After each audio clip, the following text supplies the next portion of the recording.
இன்னைக்கு ஒரு குட்டி கதை கேட்கலாமா? ஒரு காட்டில் ஒரு நரியும் ஒரு எலியும் நண்பர்களாக வாழ்ந்தன. அப்போது ஒரு ஒரு நாள் நரி சொல்லிச்சான் அந்த எலியிடம், நம்ம ஒரு உணவு கூடாரம் அமைப்போமா, அதில் நம்ம சிக்கனமாக உணவு சேமிக்கலாம் அப்படின்னு சொல்லிச்சான். அதுக்கு எலியும் சம்மதித்தனர். இருவரும் சேர்ந்து உணவு கூடாரம் அமைத்தனர். ஒரு நாள் நரி என்ன பண்ணிச்சுன்னா, அந்த உணவு ஃபுல்லாத்தையுமே அதுவே சாப்பிட்டுருச்சு. மறுநாள் எலி பார்க்கும்போது அதில் உணவு இல்லை.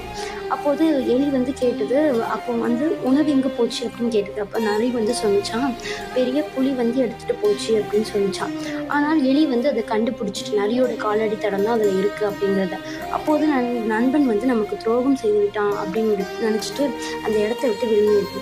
சில நாட்கள் கழிந்த பிறகு நரிக்கு உணவு இல்லாமல் பட்னியாக கிடந்தது. அப்போதுதான் அது உணர்ந்தது, துரோகம் செய்து நம்பிக்கை இழந்தவனுக்கு உலகமே வெறுப்பு தான். துரோகம் செய்து வெல்ல முடியும், ஆனால் அந்த வெற்றி தற்காலிகமாக தான் இருக்கும்.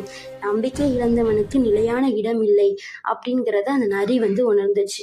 இதுல இருந்து உங்களுக்கு என்ன தெரியுதுங்கிறத கமெண்ட்ல சொல்லுங்க. இதே மாதிரி டெய்லியும் ஒரு கதை கேட்கறதுக்கு என்னோட சேனலை சப்ஸ்கிரைப் பண்ணிக்கோங்க. பாய்.